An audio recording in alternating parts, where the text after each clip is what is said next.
नजफगढ़ में प्रशासन की तरफ से कई घरों पर बुलडोजर चलाया गया, जिसके साथ कई लोग बेघर हो गए। यहां के लोगों का कहना है कि प्रशासन की तरफ से उन्हें ना तो मुआवजा दिया गया, कोरोना की वजह से काम बंद है, ऐसे में वो कहां जाएं। साथ ही लोगों की तरफ से यह आरोप लगाया गया है कि हाईवे के रास्ते फैक्ट्रियां आ रही थी, जिनको बचाकर प्रशासन ने हमारे घरों को निशाना बनाया। रिपोर्ट देखिए।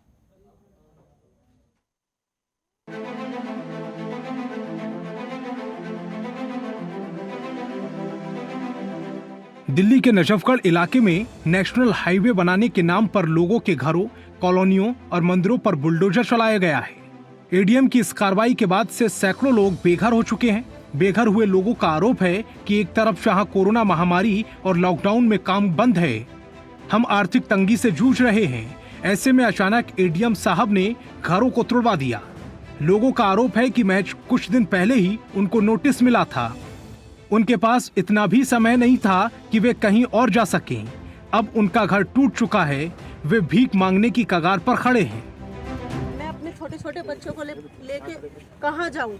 वैसे कहते हैं कोरोना काल है, 1.5 साल हो गया, काम धंधे छूटे हुए हैं, हम अपने बच्चों का कैसे पेट पाल रहे हैं? आप ये देखिए, हमारे पास कुछ नहीं है देने बिना पैसे दिए आपका मकान तोड़ा जाए। हाँ जी, बिना पैसे, और हमारे पास पक्के डॉक्यूमेंट्स है। और अगर ये बताइए इलीगल है तो ये कॉलोनी क्यों काटी गई? हमें बिजली पानी क्यों दिया गया? वो हमारे वोटर आईडी कार्ड, हमारे पास पूरा प्रूफ है, हमें क्यों दिया गया? हम इलीगल हैं तो घर के लिए हम पूरे 40 गाँव को हम नाराज नहीं कर सकते हैं। आपके 100 घर जाएंगे, हम इनके बचाने से हमारे 40 गांव नाराज हो जाएंगे। गांव के लोगों को बचाने के लिए आपको आपको हमें तोड़ा जाए। 100 करोड़ की प्रॉपर्टी में 100 घरों को बर्बाद किया जा रहा है सर। और वो मुआवजा भी ले चुके हैं। तो मुआवजा भी ले चुके हैं, इसकी जांच की जाए। हम कह रहे हैं, हम कह रहे हैं ले चुके हैं, जांच की जाए। यहाँ के लोग पिछले 20 सालों से अपना पक्का मकान बनाकर रह रहे थे। लोगों के पास पावर ऑफ अटॉर्नी के कागज भी मौजूद हैं, लेकिन प्रशासन की तरफ से इन्हें अवैध घोषित कर दिया गया। लोगों का आरोप है कि हाईवे के रास्ते पर कई फैक्ट्रियां आ रही थीं। प्रशासन ने फैक्ट्रियों को बचाकर नक्शे में बदलाव कर इन मकानों को निशाना बनाया है। ऐसा गलत है। ये 2008 और 2010 का अवार्ड है बिछाऊ और नंगली और रोशनपुरा का।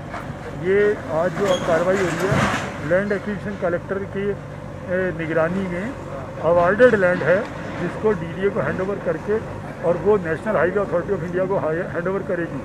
जहाँ तक मुआवजे का सवाल है, जो भी टाइटल ऑनर है, ज़मीन का मालिक है, या अगर उसके पास कोई और डॉक्यूमेंट है, तो उसका निपटारा एडीएम के ऑफिस में होता है। इनके फिर भी कोई सेटिस्फाइड नहीं होता तो वो सारा मुआवजा एडीजे कोर्ट में जमा हो चुका है। बेघर हुए लोगों को इस बात का भी दुख है कि उनको घर तोड़ने के एवज में मुआवजा भी नहीं दिया गया।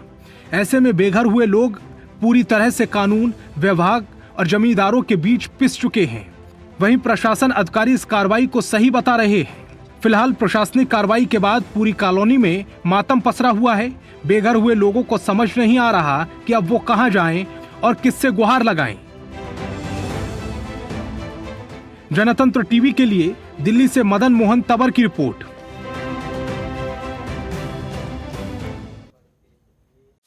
खबरों के निष्पक्ष विश्लेषण के लिए सब्सक्राइब करें Jantantra TV and press the bell icon. Never miss any update.